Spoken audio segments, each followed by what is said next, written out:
عزیز Nagar YouTube channel کی جانب سے میں آپ کو خوش آمدید کہتا ہوں۔ آج عید کا تیسرا دن ہے، محدود پیمانے پر ہی صحیح لیکن عید کی خوشیاں گھر کے آنگنوں میں منائی جا رہی ہیں۔ میں اپنے عزیز نگر یوٹیوب چینل سے آپ کو ایک بار پھر ان خوشیوں کی خوبصورت دھنک رنگ ساعتوں میں اپنے ساتھ شامل کرتا ہوں، اور میری خوشی تو بلا شبہ اس وقت قابل دید نہیں ہے۔ ہمارے اسٹوڈیوز میں ایک اتنی بڑی عالمانہ شخصیت موجود ہے جن میں بصیرت کے اور علم کے بے شمار رنگ موجود ہیں۔ ان سے ان کی شخصیت کے بارے میں جانیں گے۔ ان کا ایک وسیع روحانی خاندانی پس منظر ہے۔ میں آپ کو ان کے بارے میں بتاؤں گا۔ انٹرویو کا مجموعی مزاج میں غیر روایتی رکھوں گا۔ بہت ساری چیزیں لوگ اس انداز سے نہیں جان پاتے کہ انہیں صحیح معنوں میں تلاش نہیں کیا جاتا۔ یہ انٹرویو نہیں، تلاش کا ایک سفر ہے۔ اسٹوڈیوز میں موجود ہیں اس وقت مفتی عبدالقوی، جن کی شخصیت کسی تعارف کی محتاج نہیں ہے۔ عالمانہ بصیرت کے حامل ہیں، LLM جیسی قانون کی اعلیٰ ڈگری رکھتے ہیں، MPhil کیا ہوا ہے، MA کیا ہوا ہے، اور اس سے بڑھ کے مدینہ یونیورسٹی سے قانون شہادت اور علم فقہ کی اسناد کے حامل ہیں۔ میں ان سے گفتگو کا آغاز کرتا ہوں۔ مفتی صاحب، میں آپ کو عزیز نگر یوٹیوب چینل کی جانب سے، پروڈیوسر ڈائریکٹر جمان خان کی جانب سے دل کی گہرائیوں سے خوش آمدید کہتا ہوں۔ ہماری عید تو آج ہوئی ہے کہ آپ جیسی بالغ النظر شخصیت ہمارے اسٹوڈیو میں تشریف لائی ہیں۔ میں آپ سے پہلے تو یہ جاننا چاہتا ہوں کہ اتنے بڑے روحانی سفر کے دوران آپ نے یہ قانون کی ڈگری اور اعلیٰ تعلیم کی اسناد کس انداز سے حاصل کی؟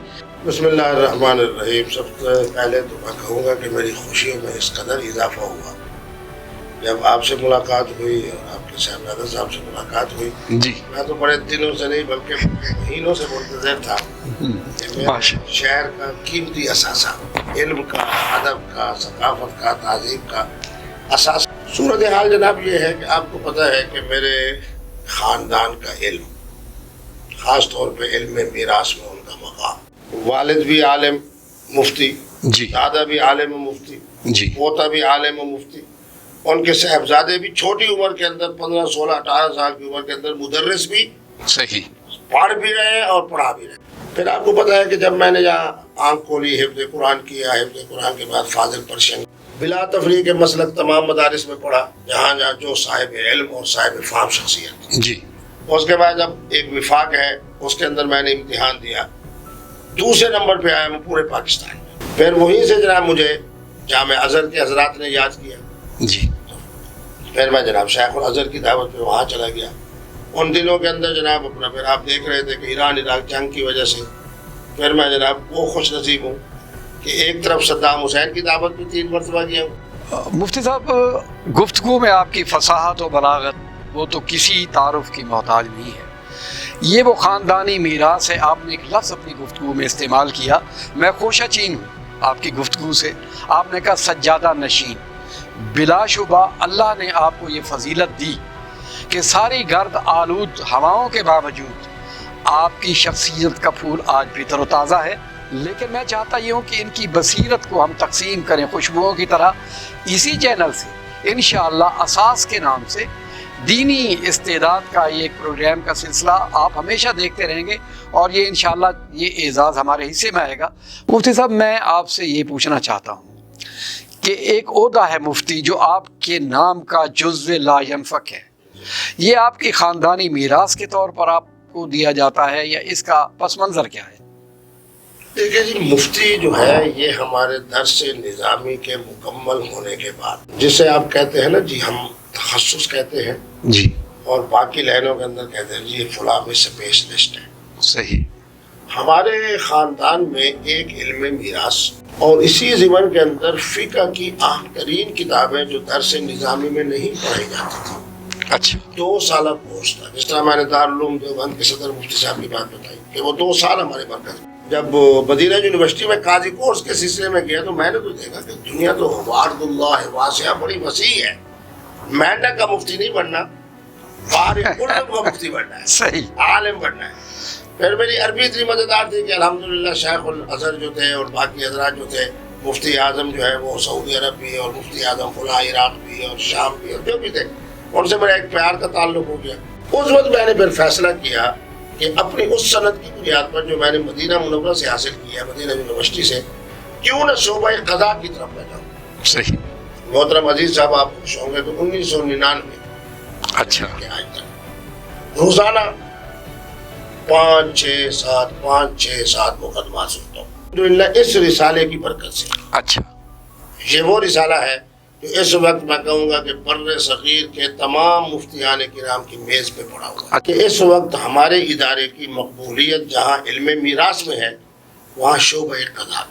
اب یہ جو میرا رسالہ آیا ہے مجھے خود چیف جسٹس صاحب نے فرمایا اچھا، بچپن کا نکاح منعقد نہیں ہوتا.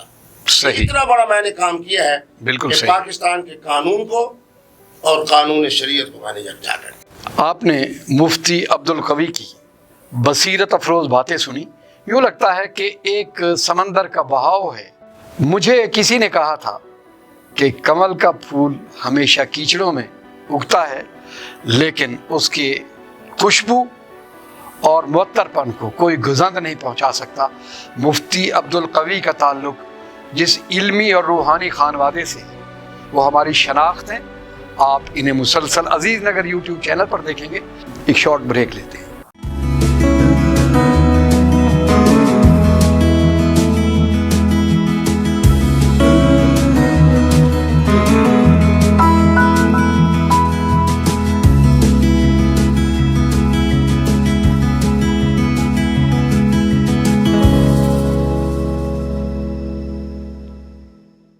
Welcome back.